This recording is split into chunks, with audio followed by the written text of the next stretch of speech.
If you are just starting with front end development, you will make mistake and that's totally okay.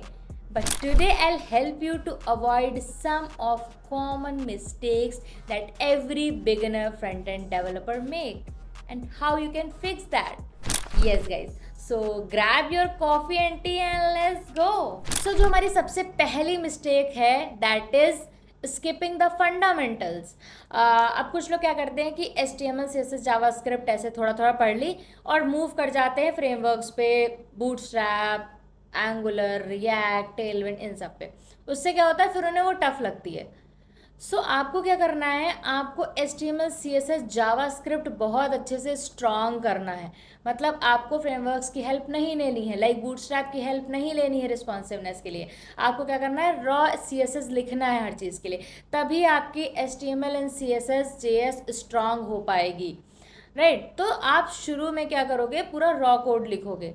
जब आपकी coding strong हो जाती है, like आपका base strong हो जाता है, then move to the frameworks like Bootstrap, Tailwind and React and all, है ना। सो आपको बेस स्ट्रांग करना है। Okay, so now move to the next one.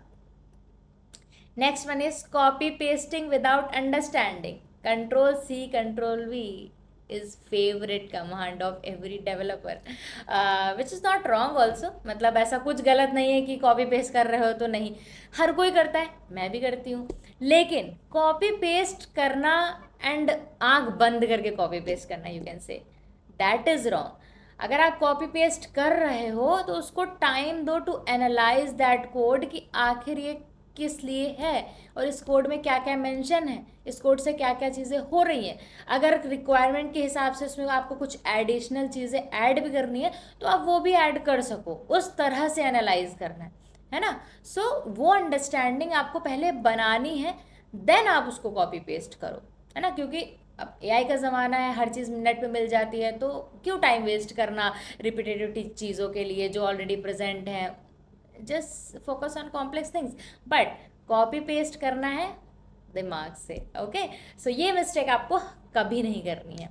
So now move to the next one, forgetting about responsive design. अब आपने website बनाई, आपकी desktop पे बहुत ही मस्त लग रही है, आपने सोचा क्या मस्त वेबसाइट बनाई है। नहीं, आपकी वेबसाइट कितनी भी अच्छी वेबसाइट आपकी डेस्कटॉप पे एकदम परफेक्ट दिख रही हो, बट आपको हमेशा ध्यान रखना है कि वो अदर डिवाइसेस पे कैसे दिख रही है, लाइक मोबाइल में, desktop, laptop, multiple screen sizes में किस तरह से दिख रही है, स्पेशली मोबाइल में, क्योंकि मोबाइल इज इजी एक्सेस, हर कोई मोबाइल में ही सबसे पहले वेबसाइट को देखता है ना। सो आपको रिस्पॉन्सिवनेस कभी नहीं ड्रॉप करना है, आपको ये मिस्टेक कभी नहीं छोड़नी है। हमेशा कोई भी वेबसाइट बनाओ, बेसिक बनाओ, बट वो सब पे परफेक्टली दिखनी चाहिए। ओके, सो चलो अभी देखते हैं fourth one, messy code no structure.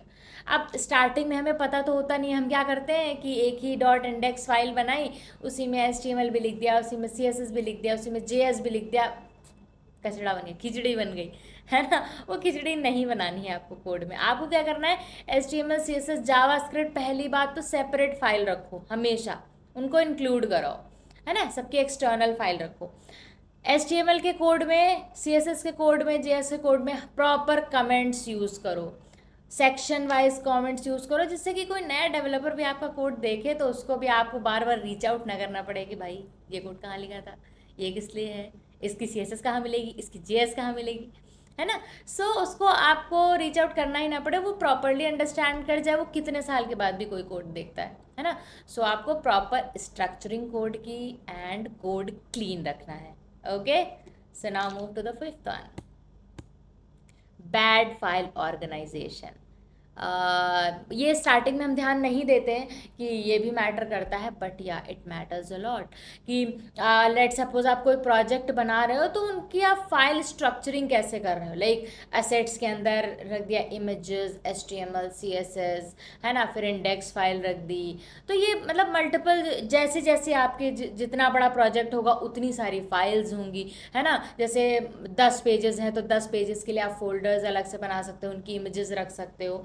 सो जितना आप मतलब सिंप्लीफाई कर सकते हो, क्लीन कर सकते हो, उतना ही आप फाइल को जो ऑर्गेनाइजेशन है उनका प्रॉपर ऑर्गेनाइजेशन हमेशा आप करो।